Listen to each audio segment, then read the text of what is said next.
요즘 전세 이야기만 나오면 전세 품귀다, 전세 대란이다, 전세가가 끝없이 오른다, 이런 말들이 정말 많습니다. 그런데 저는 오늘 이 이야기에 대해서 겁을 들이는 이야기는 하지 않겠습니다. 이미 공포는 시장에 충분히 반영이 됐고요. 지금 중요한 건 전세가가 왜 오를 수밖에 없는지, 그 구조 속에서 어떻게 움직여야 하는지입니다.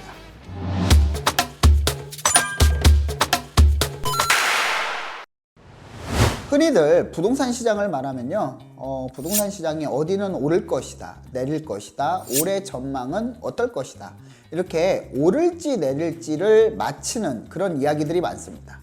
하지만 저는 오늘 집값이 오를지 내릴지 이런 단순한 이분법적인 이야기는 하지 않겠습니다. 지금 중요한 건 전세가가 왜 오를 수밖에 없는지, 그리고 그 흐름 속에서 어디에 어떤 방식으로 내가 진입할 수 있는지입니다. 안녕하세요, 반갑습니다. 여러분들과 함께 투자의 시작을 설계하는 채널 이충민의 부말리입니다. 올해 서울의 부동산 시장 키워드를 딱 하나만 뽑는다면 전세가 상승, 전세 물건 감소, 그러니까 전세 물량에 대해서 하나를 뽑을 수 있을 거라고 생각이 됩니다. 전세 가격이 계속해서 올라가고 있는 이 시점, 근데 전세가 상승은요, 하루아침에 생긴 게 아니에요. 구조의 결과라고 말씀드리고 싶어요. 첫 번째는요, 입주 물량의 감소입니다. 자, 25년, 그러니까 작년과 올해 서울의 아파트 입주 물량은요, 최근 10년 평균 대비 28% 급감했다라는 이야기가 있습니다. 두 번째는요, 전세 매물 자체가 줄어들고 있습니다. 물론 입주 물량 감소로 줄어드는 모습도 있지만 집주인들이 전세를 유지하기 어려워지면서 월세 전환하는 속도가 굉장히 빨라지고요. 특히 지금 같은 경우 서울시 25개구, 경기도의 7개 자치구역이 지금 3중 규제로 묶여있죠. 토지거래허가구역으로 묶여있는데 이 토지거래허가구역은 실입주자만 거래를 할 수 있습니다. 자, 전세 물량은요, 이렇게 신규 공급 아니면 기존 주택 같은 경우에는 갭 투자를 해야만 물건이 나올 수 있지만 이것 또한 막혀있기 때문에 굉장히 물량 자체가 부족하다라는 말씀을 드릴 수 있고요. 세 번째는요, 전세 시대의 종말입니다. 왜냐면은 전세를 끼고 갭 투자하는 시절이 있었지만 지금 월세 전환 속도가 굉장히 빨라요. 특히 전세자금 대출을 옥죄이면서 전세 수요가 그대로거나 늘어나는데 전세에 대한 공급 물량이 굉장히 줄어드는 구조라고 말씀드릴 수 있습니다. 이제 마지막으로요, 재개발, 재건축, 이주 소유의 증가라고 볼 수 있어요. 재개발, 재건축을 한다라고 하면은 이주를 해야 되는데 그러면 같은 생활권을 유지하기 위해서 인접 지역에 이주를 하게 됩니다. 하지만 지금 그런 인접 지역의 전월세 물량이 부족한 데다가 이런 이주 소유까지 늘어나고 있는 이 시점에서 전세 가격 상승은 불을 보듯 뻔한 상황이다, 이렇게 말씀드릴 수 있습니다. 2026년 전세 대란은 이런 공포 이슈가 아니라 예측 가능한 구조적 결과라고 볼 수 있는 거예요. 전세 대란은 온다는데 지금 집을 사는 건 너무 위험한 거 아닌가요? 그렇지 않습니다. 전세 대란이 오면은 오히려 투자자들이나 실입주자들한테는 기회가 될 수 있어요. 왜냐하면 전세가가 올라가면 그만큼 매매가 또한 받쳐주기 때문인데, 하지만 위험한 건 두 가지 정도 있습니다. 자, 비싸게 사는 것과 구조를 모르고 사는 것, 특히 지금은 후자가 훨씬 더 위험해요. 그럼 전세가가 상승한다고 하면은 갭 투자는 아무 데서나 해도 되는 건가요?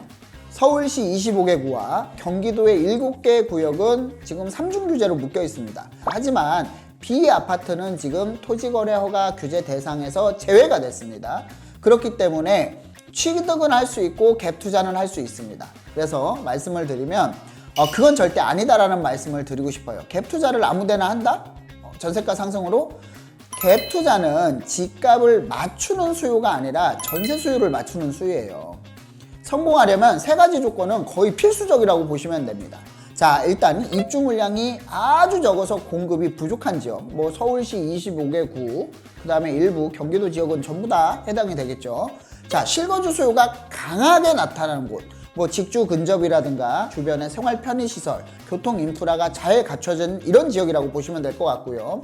전세를 선호하는 소유층이 있는 곳, 그러니까 여기는 매매도 좋지만 너무 비싸니까 전세라도 살아야 돼, 이런 지역들, 이런 세 가지 조건 정도 맞지 않으면 아무리 전세가율이 높다라고 해도 이거는 갭 투자가 맞지 않습니다. 자, 지금까지 설명드린 것을 정리해보면 왜 전세 대란이 올 수밖에 없는지, 전세가가 왜 이렇게 상승을 하고 또 먼저 움직이는지를 봤어요. 그럼 이제 가장 중요한 질문이 남아 있습니다. 어디를 사느냐가 아니라 2026년 올해 전세 대란에서 살아남는 지역은 어떤 조건을 갖추고 있느냐죠. 자, 서울 평균 전세가율은 50%가 조금 넘어요. 강남 상구만 특정해서 봤을 때는 30%에서 40%대. 한강변에 있는 지역들, 이런 지역들은 전세가율이 20%밖에 되지 않습니다. 서울 외곽과 일부 생활권은 60에서 70%대까지 형성돼요. 전세가율이 높다는 건 그 지역의 전세를 선택하는 실수요가 많다는 뜻이고, 그 수요가 앞으로도 유지될 가능성이 아주 높다라는 의미죠. 26년 올해는요, 이 격차가 점점 더 많이 벌어질 거예요. 갭 투자, 이렇게 말하면 많은 분들이 갭 투자를 오해를 합니다. 어떻게 오해를 하냐면 집값 오를 때 하는 게 아니에요? 아닙니다. 갭 투자는요, 집값이 아니라 전세 수요가 몰리는 타이밍을 잡는 투자예요. 올해는 집값을 끌어올리는 장이 아니라 전세가가 바닥을 받치는 장이에요. 그래서 이런 시기의 갭 투자는 아주 큰 수익을 노리는 투자도 아니고 하방 리스크를 줄이는 투자에 가깝다라고 보시면 될 것 같아요. 이 시장에서 중요한 건 얼마에 샀느냐가 아니라 얼마나 안정적으로 전세가 유지되냐입니다. 자금이 많든 적든 방식은 달라져야 되겠죠. 자금의 여력이 적다면 전세가율이 이미 올라와 있는 곳, 매매가 변동성이 낮은 지역, 매매가도 올라가겠죠. 근데 자금 여력이 내가 좀 더 충분하다라고 하면은 재개발, 재건축, 인접 지역의 이주 수요, 전세로 유입되는 지역들, 이런 구간, 어디가 오른다, 뭐 이런 게 아니라 어디에 전세 수요가 쌓이고 있느냐입니다. 이 구조를 이해한 사람한테는 오히려 더 큰 기회가 생깁니다. 지금 시장에서 집값이 오르지 않는다라고 해가지고 기회가 없는 게 아니고 오히려 전세 구조가 명확해졌고요.